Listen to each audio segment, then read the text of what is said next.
17h45 sur France News Radio. L'information avec Léandre Patron. Bonsoir à tous, soyez les bienvenus dans ce flash d'information. Voici les titres de ce vendredi 9 février. À la une de l'actualité, c'est la neige qui fait son retour après avoir semé la pagaille en milieu de semaine. Plus d'informations à suivre. C'est parti pour les Jeux Olympiques, on fera le point. Et puis Nicolas Hulot est dans la tourmente, on vous expliquera pourquoi. On parlera aussi de la météo et du chiffre du jour.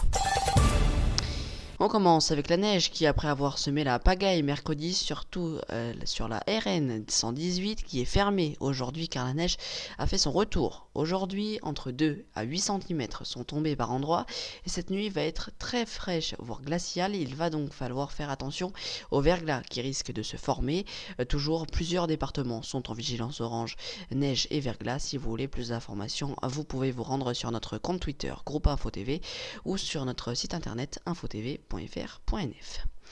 Les Jeux Olympiques sont désormais ouverts depuis midi, heure française. Ils se déroulent à Pyeongchang, en Corée du Sud. Ce sont les Jeux Olympiques d'hiver.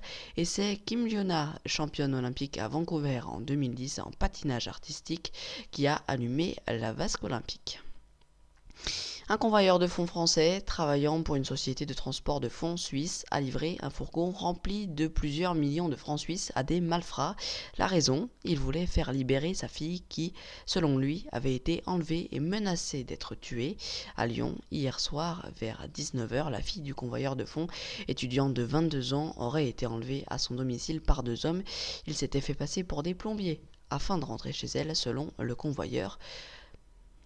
La procureure de la République de Saint-Malo a confirmé hier soir qu'une plainte pour un fait de viol avait été déposée en 2008 par Pascal Mitterrand, mais la plainte a été classée sans suite pour des actes qui remonteraient à 1998 concernant le ministre de l'écologie Nicolas Hulot.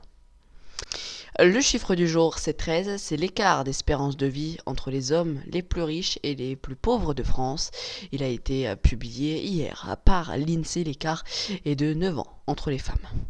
On termine ce flash avec la météo. Demain matin, il fera beau partout en France, sauf en Bretagne où il pleuvra.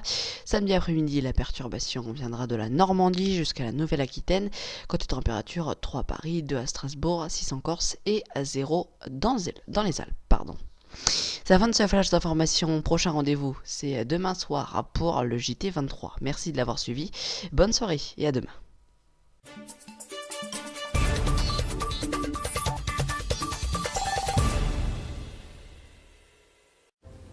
Retrouvez Actu JO les dimanches 11, 18 et 25 février sur notre radio, France News Radio, après l'essentiel de l'information, puis sur notre chaîne YouTube Info TV à midi. Actu JO, c'est votre émission sur les Jeux Olympiques d'hiver, présentée par Léandre Patron tous les dimanches.